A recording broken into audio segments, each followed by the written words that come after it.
Hello friends, royal mathematics by Mohit Kumar में आपका स्वागत है।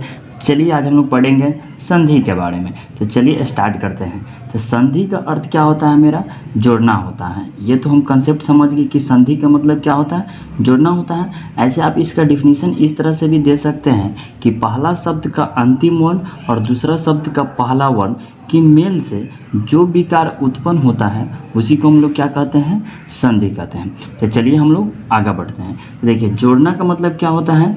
तब पहला शब्द प्लस दूसरा शब्द, यानी कहने का मतलब कि संधि में क्या आता है? पहला शब्द प्लस दूसरा शब्द मिलकर जो तीसरा शब्द का निर्माण करेगा वही मेरा क्या कहलाएगा?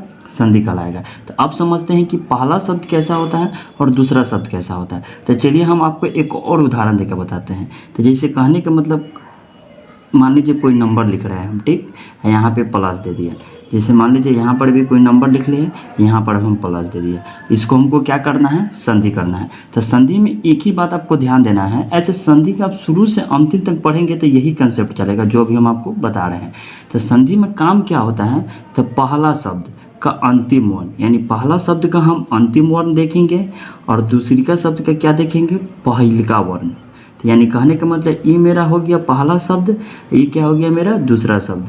तो पहला शब्द का अंतिम मेरा 3 आएगा और दूसरा शब्द का पहिल का कितना आएगा? 8 आएगा। इसी के मेल से जो विकार उत्पन्न होगा, यानी जो नया शब्द बनेगा, यही मेरा क्या कहला जाएगा? संधि कहलाएगा। क्या कहलाएगा? संधि कहलाएगा। ऐसे इसको हम आपको मैथ में थोड़ा सा समझाए हैं कि आपको अब उदाहरण देकर तो ज़्यादा समझ में आएगा। तो चलिए अब हम लोग संधि का एग्जाम्पल स्टार्ट करते हैं।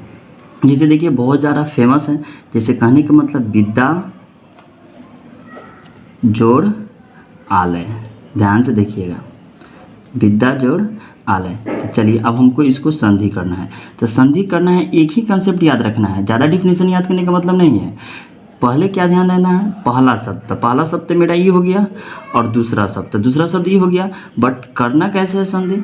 तो पहिलका शब्द का अंतिम वर्ण, तो अंतिम वर्ण में इसमें क्या लगा है? धा। तो धा में देखिएगा यहाँ से धा लगा है, बट धा में कौन सा वर्ड है? तो धा में देखिएगा, उच्चारण करिए तो धा, यानी लास्ट में क्या आ रहा है मेरा? आ रहा है।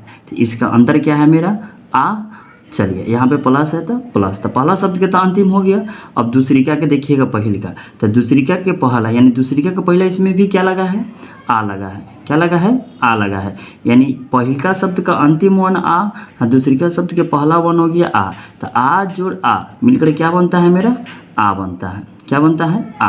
अब इसी को हम लोग क्या कर देंगे? संधि कर देंगे। तो ध्यान से देखिएगा। तो जैसे देखिए व और सी वी में तो कोई काम नहीं हुआ है, तो ये जैसे के तैसे, जैसे के तैसे। अब यहाँ ध्यान दीजिएगा, अब इसमें से तो आकार निकल गया, तो जब इसमें से आकार चला गया तो ये क्या बच गया? आधा बच गया। जैसे देखिए कहने का मतलब, मान लीजिए हम बोलेंगे क, क्या बोलेंगे? क। तो इस क का उच्चारण करिएगा तो क्या आएगा?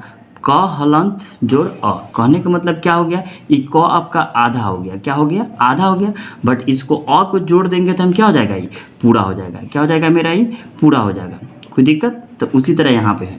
तब धा में से तो आ निकल गया है, तो इन्हें से निकला है, लेकिन इनहू से निकला है, तो ये दोनों मिलकर एगो बना भी तो है ना। तो इसके कहने का मतलब ये तो आधा हो गया, लेकिन इधर संधि भी तो होने के लिए तैयार है ना। तो यहाँ पे ध, तो ध मेरा आधा, तो आधा होगा तो ये मेरा पूरा कर देगा। और इसमें आकार है तो आकार, और ल है तो ल, और य है तो य। फिर कहिएगा अब कि अ कहाँ गया था? अ तो यहाँ पर आ गया ना, तो ये तो खत्म हो गया ना। जैसे इसमें से आकार निकल गया तो तब आकार खत्म हो गया।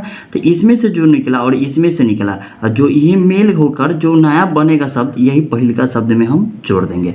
तो यही मेरा क्या हो गया? संधि का एग्जाम्पल। आई होप कि आपको यहाँ तक समझ में आ गया होगा। चलिए हम लोग अब आगे बढ़ते हैं। तो देखिए सबसे पहले अब हम समझेंगे संधि का प्रकार। तो संधि का प्रकार, तो संधि हमारे कितने प्रकार के होते हैं? 3 प्रकार के होते हैं। एक में क्या होता है? स्वर संधि, 2 में होता है व्यंजन संधि, 3 में होता है विसर्ग संधि। इसमें कोई खास नहीं है, प्रकार है 3 का नाम तो याद रखिएगा, स्वर, व्यंजन, विसर्ग। अब हम लोग पढ़ते हैं